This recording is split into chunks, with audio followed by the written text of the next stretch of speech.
The unexpected specimen. Jackson Hayes wiped the grease from his hands with a rag that had seen better days. The small garage in Portland wasn't much, but it was his. A vintage radio crackled in the corner, the weatherman excitedly reporting on the meteor shower expected tonight. Jackson glanced at the clock, nearly midnight. He should close up, maybe grab a beer and watch those meteors from his apartment roof. That's when the light came.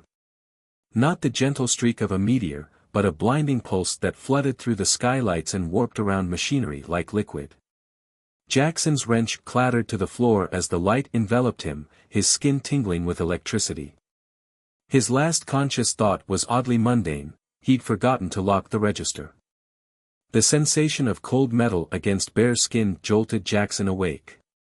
His eyelids felt heavy, but he forced them open, immediately regretting it as harsh blue light assaulted his vision.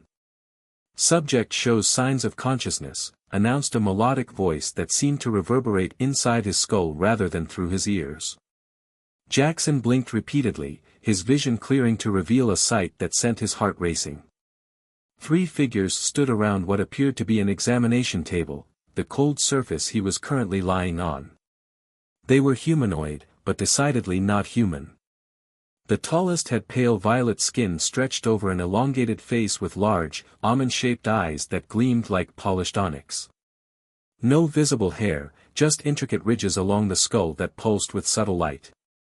The being wore something resembling a laboratory coat, though the material shimmered like oil on water. "Vital signs stabilizing, Dr. Navarra," said the second figure, shorter with aquamarine skin and 4 slender arms that moved independently, manipulating what looked like holographic controls floating in midair. "Remarkable recovery time compared to previous specimens." Jackson tried to sit up, only to discover his limbs wouldn't respond. Panic surged through him. "Please remain calm," said the tallest one, Dr. Navarra, apparently. "The immobilization field is temporary. We must complete initial assessments before permitting movement." "Where am I?" Jackson's voice came out raspy, his throat bone-dry. "What is this place? Who are you people?" The third figure stepped forward, its appearance more intimidating than the others. Broad-shouldered with mottled gray skin that resembled hardened lava, wearing what could only be described as military attire with insignias Jackson couldn't begin to comprehend. "It speaks without permission," this third being observed, voice deep and rumbling. "Perhaps we should have selected a more docile specimen, Doctor." Dr. Navarra raised a hand in a gesture that seemed universal: patience. "Commander Davros, we discussed this. Random selection provides unbiased results. This specimen's assertiveness may actually prove beneficial to our study."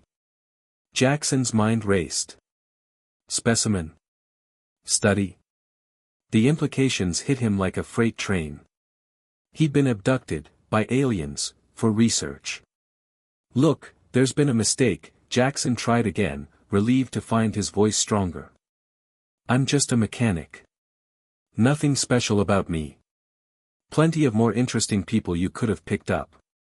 The 4-armed assistant, Orlix, according to the name hovering above one of their holographic displays, tilted their head curiously. "It believes we made an error in selection. Fascinating psychological defense mechanism." "I have a name," Jackson said firmly. "It's Jackson. Jackson Hayes. Not it, or specimen or whatever else you've got in your files." Dr. Navarra's ridged skull pulsed with brighter light for a moment. "Jackson Hayes," she repeated, the name sounding oddly musical in her accent. "Your designation has been noted, though it changes nothing about your status here." Commander Davros made a sound that might have been a scoff. "Don't indulge it, Doctor. Personalization leads to attachment. This is science, not a cultural exchange program." Jackson noticed the immobilization field weakening. He could now wiggle his fingers and toes. "What exactly do you want from me?" Dr. Navarra approached, her movements graceful despite her unusual proportions. "Your species has been under observation for some time.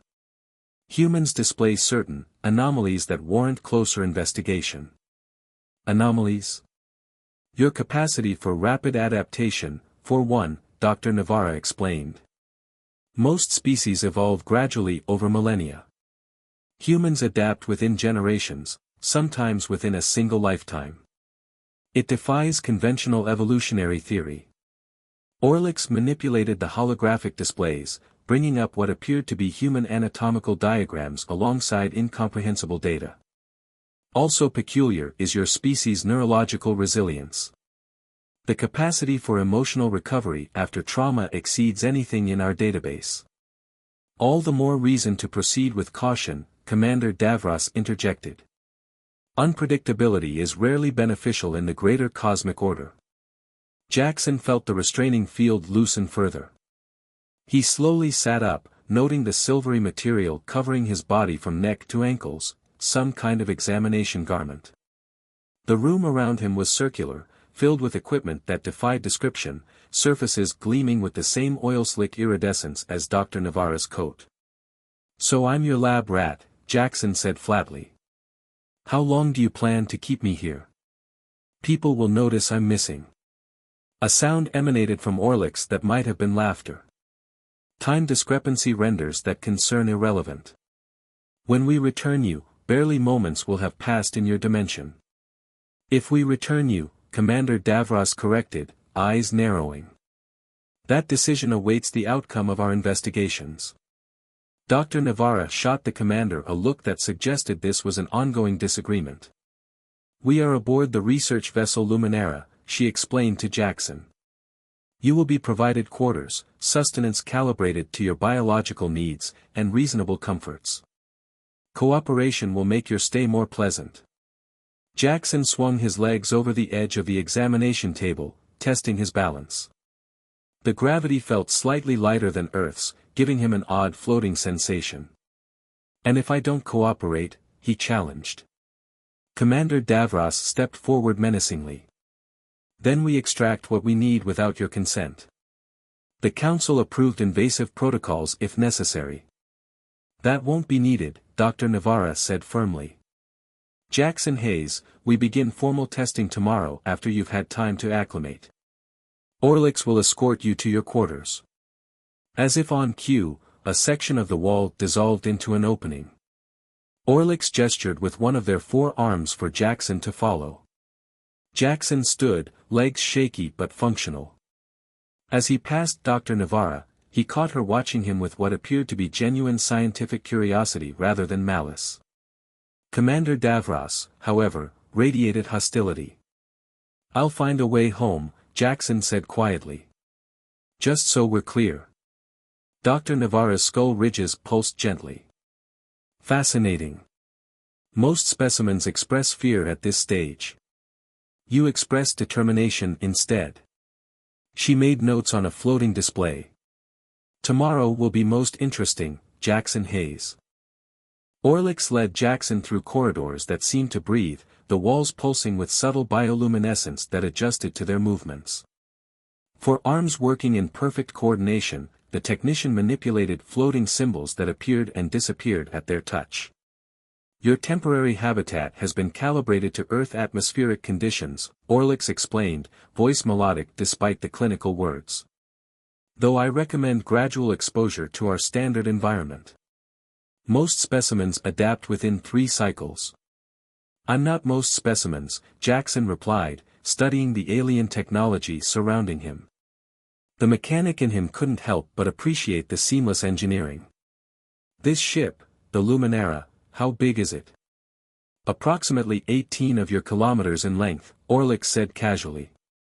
"A mid-sized research vessel by consortium standards." Jackson whistled, impressed despite himself. "And how many of you are aboard?" "The crew numbers 12,000, representing 42 species. The research division, to which you now belong, comprises 800 specialists." They stopped before what appeared to be a solid wall. Orlix placed one palm against it, and the surface rippled like water before parting to reveal a modestly sized chamber. It contained a bed-like platform, a desk with floating displays, and what Jackson assumed was a sanitation area. "These are your quarters." The environmental controls respond to gesture and thought. Nutrition will be delivered every 6 hours. The waste reclamation unit is self-explanatory. Jackson stepped inside cautiously. And if I try to leave? Orlix's expression shifted in what might have been amusement. Where would you go, Jackson Hayes? We're currently traversing the void between your solar system and the Proxima Centauri observation outpost. The reality of his situation hit Jackson anew. Literally light years from home. Trapped on an alien research vessel with no conceivable escape. Rest now, Orlix advised. Dr. Navarra begins assessments after the sleep cycle. The wall sealed behind Orlix, leaving Jackson alone. He immediately began exploring his prison, running his hands along surfaces, testing the strength of the walls, looking for anything that might serve as a tool or weapon. His mechanic's instincts taking over. Hours later, exhausted and no closer to finding a weakness, Jackson collapsed onto the bed platform. Surprisingly, it adjusted to his body's contours, more comfortable than his mattress back home. The lights dimmed automatically. Small mercies, he muttered, staring at the ceiling. Above him, a view of stars unlike any he'd seen from Earth appeared, presumably some kind of viewing portal. Despite his situation, the beauty of it caught his breath. Sleep eventually claimed him, filled with dreams of falling through endless space. Remarkable recovery rate, Dr. Navarra observed as Jackson completed his 20th lap around the circular assessment chamber. Most specimens require adjustment periods of several days. You're functioning at near-optimal levels after only one sleep cycle. I've always been a quick healer, Jackson replied, not breaking stride. The tracking nodes attached to his skin collected data with each movement. My mother used to say I got better just despite whatever made me sick. Commander Davros observed from the periphery, arms crossed.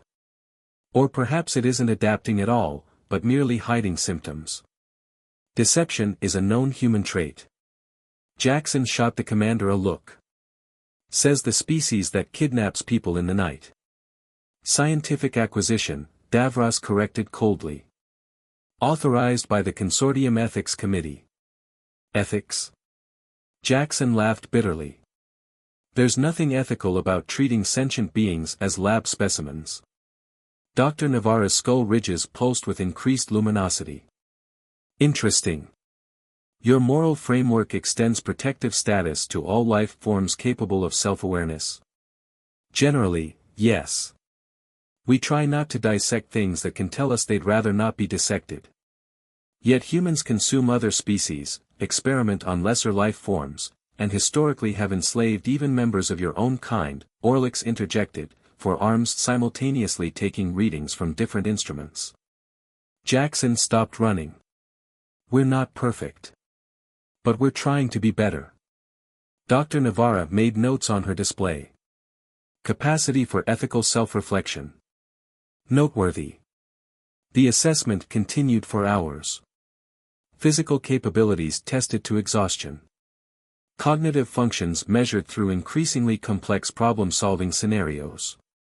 Emotional responses evaluated through simulations ranging from tranquil natural settings to nightmare scenarios designed to provoke fear.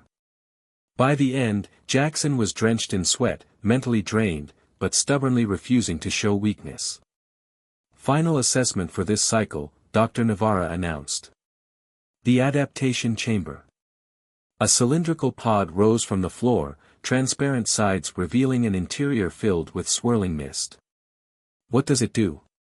Jackson asked warily. It exposes subjects to controlled environmental shifts. Temperature, pressure, radiation, chemical composition, all variables that would normally cause distress to biological systems. Commander Davros stepped closer. Most species have rigid environmental tolerances. Exceeding them by even small margins causes failure. Humans, oddly, seem to adapt. If by failure you mean death, then no thanks, Jackson backed away. I've cooperated with everything else, but I draw the line at being poisoned. The levels are carefully calibrated, Dr. Navarra assured him. We begin with minimal variances, far below harmful thresholds. And if I refuse? Commander Davros' hand moved to a device at his belt.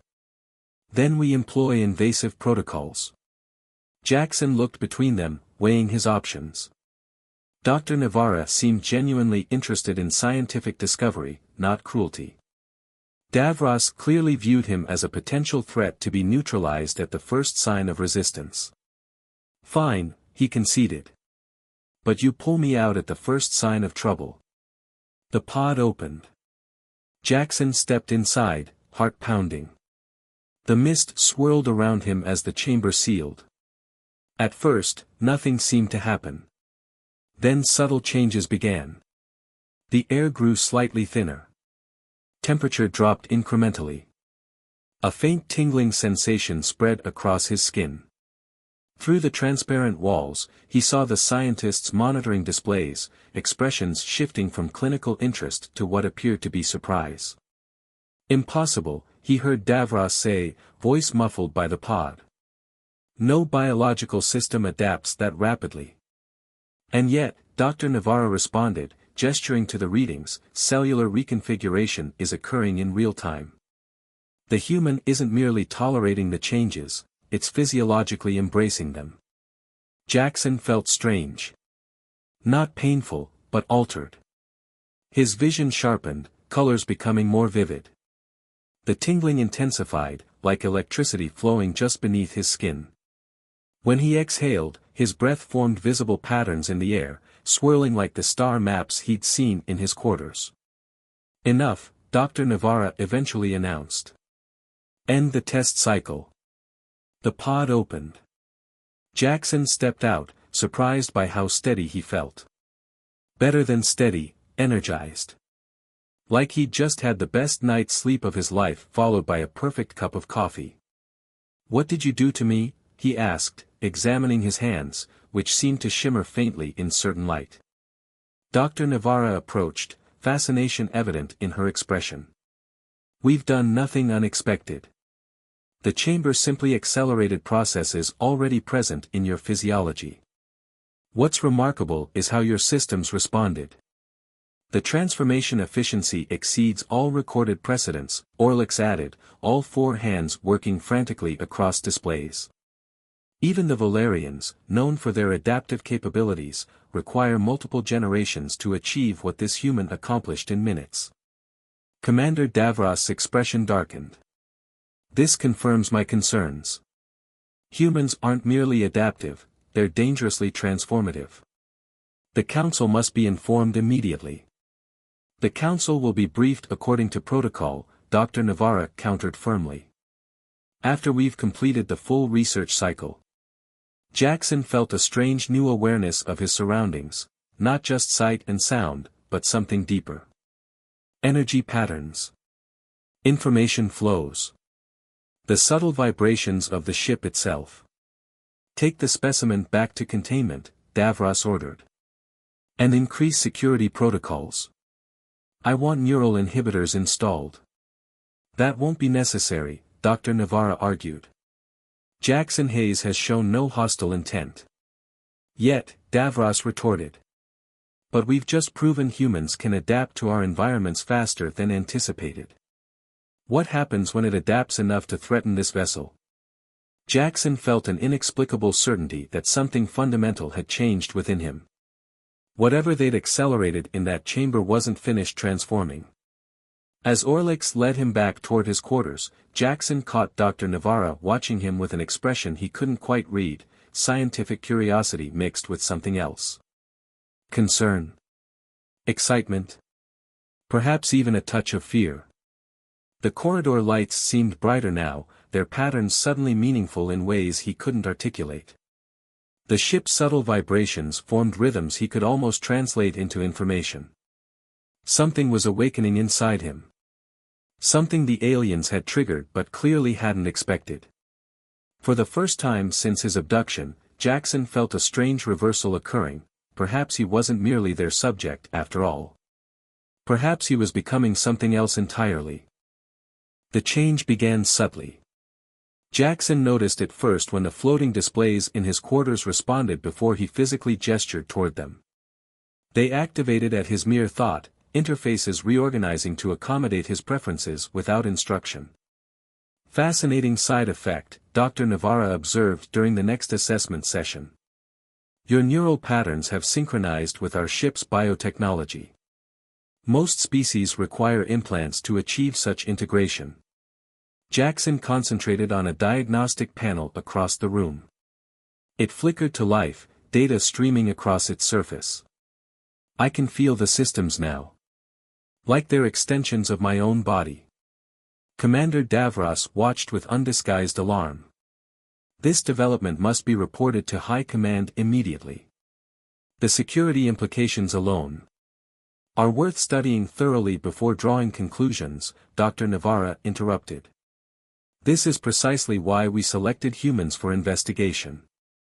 Orlix approached with a device resembling a crystalline web. Neural pattern recorder ready, Doctor. Shall we proceed? Jackson submitted to the examination, remaining still as the web settled over his head. The sensation was strange, like thousands of tiny fingers gently probing his thoughts. Incredible, Dr. Navarro whispered, studying the results. The adaptive transformation isn't merely physical. His cognitive architecture is reorganizing, creating new pathways for processing information. In simpler terms? Jackson asked. Your brain is evolving to interface directly with advanced technology. A process that should take generations is occurring within days. Commander Davros moved closer to the displays. And you don't find this alarming, Doctor? An unpredictable species developing unpredictable abilities? I find it revolutionary, Dr. Navarra countered. Jackson represents the missing link in our understanding of consciousness technology integration. Jackson concentrated, pushing his newfound abilities further. The crystal web monitoring his brain patterns began to glow, its structure reorganizing slightly. It's modifying the equipment, Orlix exclaimed, for arms moving frantically across control panels. Impossible. Not modifying, Jackson corrected, a strange confidence flowing through him. Optimizing. Your scanning algorithm had inefficiencies. The laboratory fell silent. Dr. Navarra stared at Jackson with new awareness, her skull ridges pulsing rapidly. Commander Davros' hand moved to his weapon. Restrain the specimen immediately, Davros ordered. That won't be necessary, Jackson said calmly. As he spoke, the restraint systems Davros attempted to activate remained dormant. I'm not a threat. I'm just understanding things differently now. Dr. Navarra approached cautiously. What exactly are you understanding, Jackson? Your technology isn't just technology. It's semi-organic, designed to evolve alongside its users.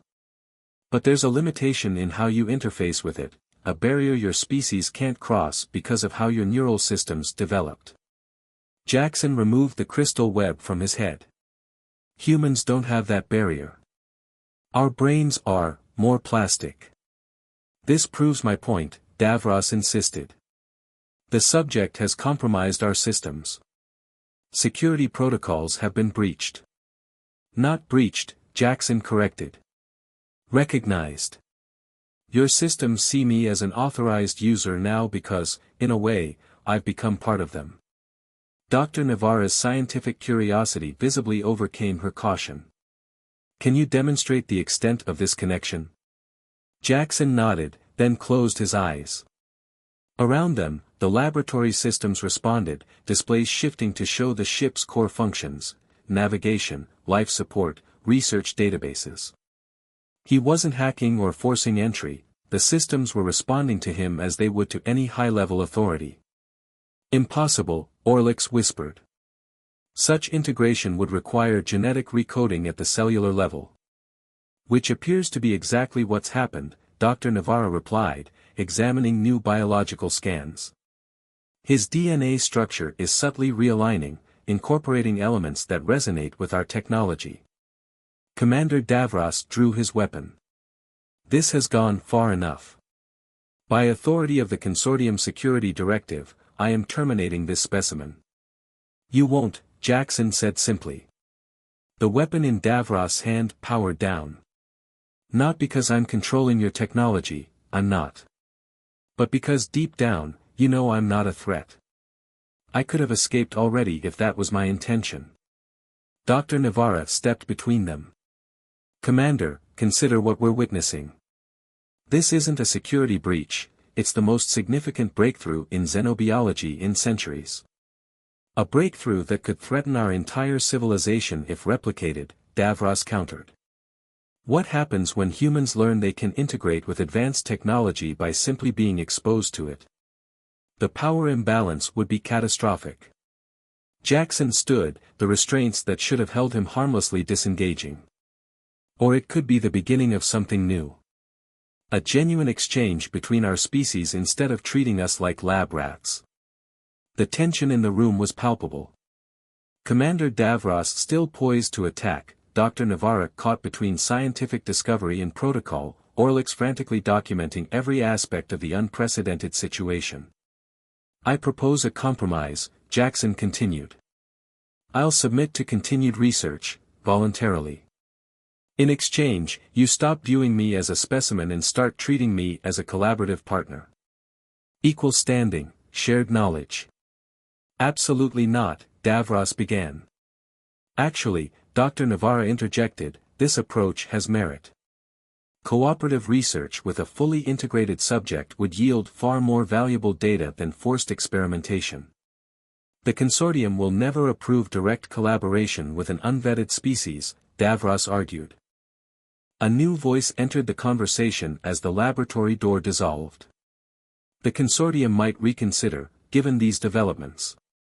A tall, regal figure entered, clearly high-ranking based on the ornate symbols adorning their silvery attire. Unlike the others, this being appeared almost crystalline, body semi-transparent with inner light pulsing through complex patterns. Director Quantum, Dr. Navarra said, bowing slightly. We weren't expecting an inspection. The crystalline being moved with fluid grace. News of your specimen's unusual development reached consortium headquarters. I came to observe personally. Jackson felt an immediate difference in the energy this being projected, ancient wisdom combined with genuine curiosity rather than fear or scientific detachment. You've caused quite a stir, Jackson Hayes of Earth, Director Quantum said, voice resonating like crystal chimes. Some call for your immediate termination. Others see potential for unprecedented advancement. And your position? Jackson asked. The crystalline being studied him thoughtfully. In my 900 years overseeing consortium research, I've learned that fear of the unknown is the greatest obstacle to progress. The director turned to Commander Davros. Your concerns are noted, Commander, but premature. This human has demonstrated remarkable abilities, yet has used them only for communication, not aggression. With respect, Director, Davros replied stiffly, we cannot predict how these abilities might develop. The risk is mine to assume, Director Quantum interrupted. I am authorizing continued research under a modified protocol. Jackson Hayes will be reclassified from specimen to research associate, with appropriate privileges and responsibilities. Dr. Navarra's skull ridges glowed brightly with excitement. Director, this is unprecedented. The potential knowledge exchange could benefit both our civilizations, Director Quantum finished. Or reveal incompatibilities that confirm the need for separation. Either outcome advances our understanding. Jackson felt the ship's systems responding to the director's authorization codes, his own status changing throughout the database. The restraining fields disappeared completely, replaced by identification markers similar to those carried by the research team. I have one condition, Jackson said. Eventually, I need to go home. Earth should know they're not alone in the universe. Director Quantum's crystalline form shimmered thoughtfully. First contact protocols are complex, Jackson Hayes. Your world teeters on a precipice between self-destruction and transcendence. Introducing advanced knowledge prematurely could push it in either direction. Then let me be the bridge, Jackson suggested. I can help prepare humanity for the knowledge that we're not alone. Commander Davros scoffed. One human cannot speak for an entire species. Yet one commander shouldn't decide the fate of that species either, Jackson countered. I'm not asking for unrestricted technology transfer. Just the chance to help my people prepare for a wider universe. Director Quantum considered this. We will revisit the question of your return after sufficient research is completed. For now, your status as research associate grants you limited access to non-restricted areas of the Luminera, always accompanied by authorized personnel. The director turned to leave, then paused. Dr. Navarra, a word of caution. While I support this unprecedented approach, monitor the integration carefully. There may be consequences none of us can predict when different evolutionary paths converge so rapidly. After the director departed, Commander Davros holstered his weapon reluctantly. This isn't over, human. One wrong move, and I'll ensure you never see your planet again. Noted, Commander, Jackson replied calmly. But consider this, I could have escaped already if I wanted to. I stayed because I believe in what Dr. Navarra is trying to accomplish. Orlix approached with what appeared to be an identification band. This will grant you appropriate access. Please extend your wrist.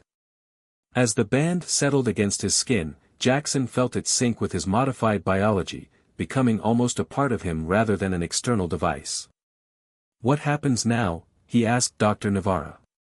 The scientist's eyes gleamed with excitement. Now we truly begin to learn from each other. Starting with understanding exactly how your human physiology achieved what our scientists have attempted for generations, seamless biotechnological integration. Jackson looked down at his hands, still occasionally shimmering with energy patterns only he could see. He wasn't just adapting to their world, he was becoming something new. Neither fully human nor alien, but a bridge between worlds. For the first time since his abduction, the fear was gone, replaced by a sense of profound possibility. Jackson's new status aboard the Luminera created ripples throughout the research vessel.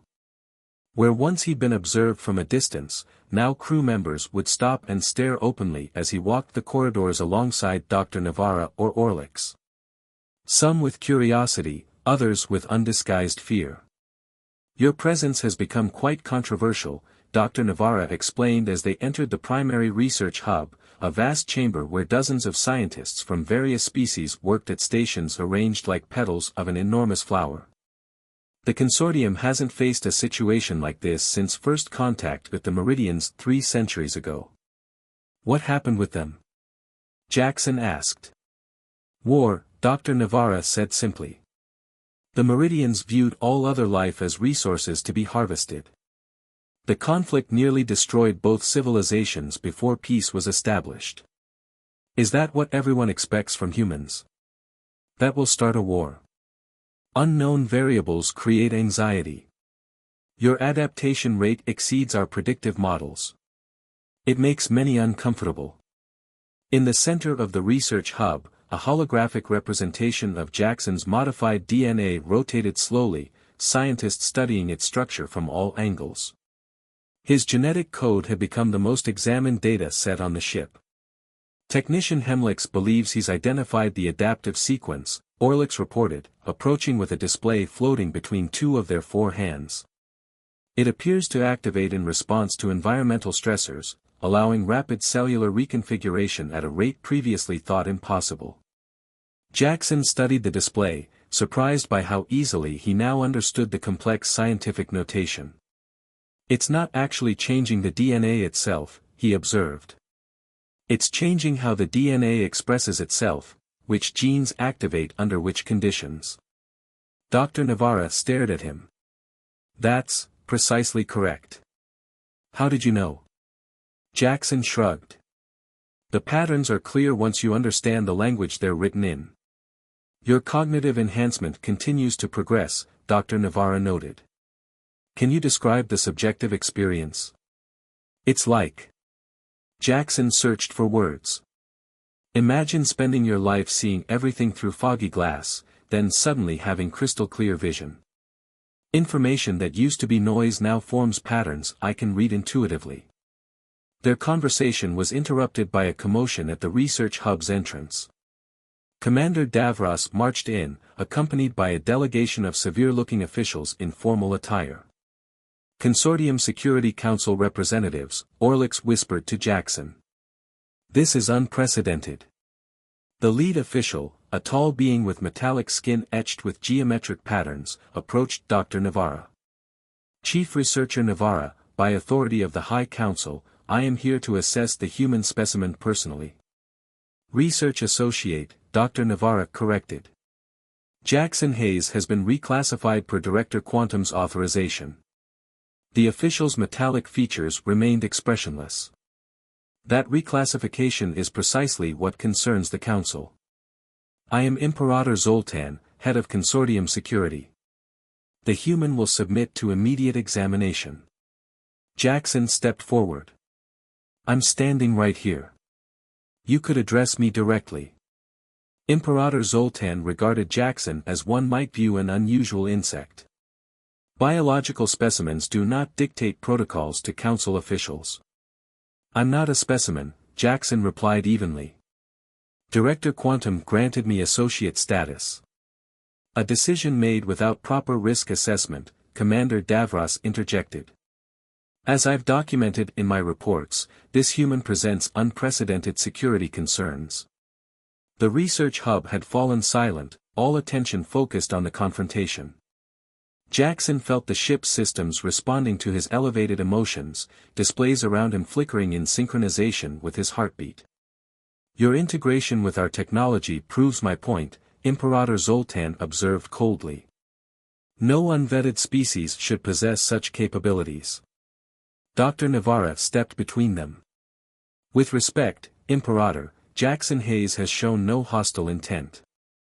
His abilities offer unprecedented research opportunities. Research that could benefit both our civilizations, Jackson added. The Imperator's metallic features shifted subtly. Or grant your primitive species access to technology you're not evolutionarily prepared to control. The Council has reviewed Commander Davros' reports and finds the risk unacceptable. What exactly are you proposing? Dr. Navarra asked, tension evident in her voice. The human will be transferred to maximum security containment on Outpost Omega. Its biological adaptations will be studied under controlled conditions, then neutralized. It will be returned to Earth with no memory of these events. Jackson felt cold anger rising. That's not happening. You have no choice in the matter, Imperator Zoltan replied. Security, restrain the human. Two guards moved forward, devices that resembled energy restraints ready. Jackson remained perfectly still, yet the restraints failed to activate when placed against his wrists. Interesting, he said quietly. Your technology seems to disagree with your assessment of me. The guards looked confused, trying repeatedly to activate the restraints. Commander Davros drew his weapon. Consortium Override Protocols, Authorization Davros Prime Alpha. Still nothing happened. Jackson hadn't actively interfered with the systems, they simply recognized him as something other than a prisoner now. You see the problem, Imperator Zoltan said to the assembled researchers. The human has compromised our fundamental security systems. This is precisely the threat we feared. I haven't compromised anything, Jackson argued. Your technology is semi-sentient. It's responding to me as an authorized user because that's what Director Quantum designated me as. Dr. Navarra's analysis equipment suddenly activated, displaying Jackson's current biological readings. Fascinating. The ship's systems are independently confirming his authorized status. This isn't sabotage, it's recognition. Enough, Imperator Zoltan declared. By emergency powers vested in me by the High Council, I am ordering the human terminated. Its biological material will be preserved for study, but this security breach cannot continue. Commander Davros raised his weapon, clearly prepared to carry out the order despite the laboratory setting. Jackson felt the ship's energy fields shifting around him, responding to his instinctive need for protection. "Stop!" A new voice echoed through the research hub. Director Quantum entered, crystalline form pulsing with agitation. "Imperator Zoltan, you overstep your authority. No termination order has been authorized by the full council. The Security Division has independent authority when immediate threats present themselves," Zoltan countered.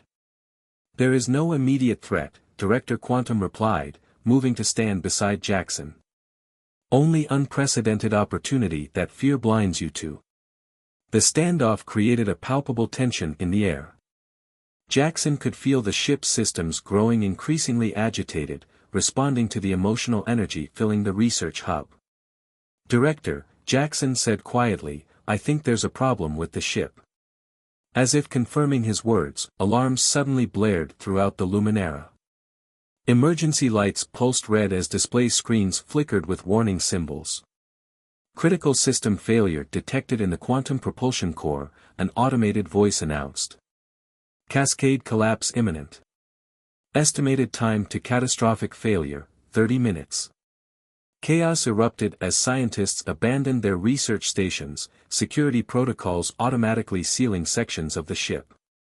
Commander Davros lowered his weapon, pressing his communication device. "Bridge, report. What's happening?" The response came through clearly enough for everyone to hear. "Commander, the propulsion system is destabilizing. The containment fields are failing. We can't determine the cause, the diagnostic systems are giving contradictory readings." Imperator Zoltan turned accusingly toward Jackson. "This is your doing. You've sabotaged the ship. Why would I endanger a vessel I'm currently on?" Jackson retorted. "This isn't me." Dr. Navarra was already reviewing emergency data feeds. "The quantum field resonators are out of alignment. The feedback loop is building toward critical overload. Can it be fixed?" Director Quantum asked urgently. "Theoretically, yes. But the resonators are in a highly radioactive section of the ship. Even our protective suits wouldn't last long enough to complete the necessary recalibrations." Jackson stepped forward, studying the technical schematics that automatically appeared on nearby displays. "I can do it." "Impossible," Commander Davros scoffed. "You know nothing about our propulsion systems." "I understand them better than you think," Jackson replied, his enhanced cognition already analyzing the problem. "And my modified biology might withstand the radiation long enough to complete the repairs." "This could be a trick," Imperator Zoltan warned. "A ploy to access critical systems." Director Quantum's crystalline form pulsed rapidly as they processed the situation. "We have 28 minutes until catastrophic failure. If the human believes he can help, we have little to lose by allowing the attempt." Dr. Navarra nodded. "I'll accompany him to the access point. From there, he'll have to proceed alone." "I'm going too," Commander Davros insisted. "To ensure he doesn't make the situation worse." As they hurried through corridors now filled with panicking crew members, Jackson felt a strange calm descend over him. The ship's systems were feeding information directly into his consciousness now, showing him exactly what needed to be done. "Even if you can withstand the radiation briefly, the manual adjustments require specialized knowledge," Dr. Navarra explained as they reached the final security checkpoint before the propulsion section. "I know what to do," Jackson assured her. "The ship is showing me." Commander Davros looked skeptical but didn't object as emergency overrides allowed them access to the propulsion sector. The door sealed behind them, a final barrier between them and the ship's quantum core. 24 minutes remaining, the automated system announced dispassionately. Through the reinforced viewport, Jackson could see the heart of the Luminara's power system, a swirling vortex of energy contained within crystalline structures now visibly fracturing under the strain. "The resonator control station is there," Dr. Navarra pointed to a console positioned dangerously close to the failing containment field. "But the radiation levels. Will kill me if I take too long, Jackson finished. So I'd better be quick. Commander Davros placed a restraining hand on Jackson's arm. If this is some plot to destroy the ship. It isn't, Jackson said firmly. I didn't come all this way to die in space, Commander. I'm going home after this, one way or another. Dr. Navarra handed him a small device. This will help protect your cellular structure somewhat. It's not enough, but it might buy you extra minutes. Jackson accepted it with a nod of thanks. The final door slid open, and he stepped into the propulsion chamber alone. Immediately, he felt the radiation burning against his skin, a sensation like being slowly cooked from the inside out. But something else was happening too. His modified biology was responding, cells reconfiguring to create additional protection. It wouldn't last forever, but it might be enough. The resonator control station pulsed with chaotic energy as he approached. Through the viewport, he could see Dr. Navarra and Commander Davros watching tensely. Jackson placed his hands on the controls, feeling the ship's consciousness directly interfacing with his own. The problem became clear, a misalignment in the quantum field, growing exponentially with each passing second. His fingers danced across controls that should have been alien to him but now felt intuitive. Adjustments that would have taken a trained engineer hours to calculate, he made instinctively, guided by his unprecedented connection to the ship's systems. The pain intensified as radiation continued to penetrate his body. His vision blurred, but he pressed on, feeling the resonators gradually realigning under his guidance. 2 minutes to critical failure, the system announced. Jackson made a final adjustment, then collapsed to his knees as the radiation overwhelmed his adaptive capabilities. Through dimming vision, he saw the containment field stabilize, the chaotic energy patterns resolving into orderly flows. With his remaining strength, he dragged himself toward the exit, each movement agony. The door opened automatically as he approached, and he fell through into the antechamber where Dr. Navarra and Commander Davros waited. Containment field stabilized, the ship announced. Quantum propulsion systems returning to normal parameters.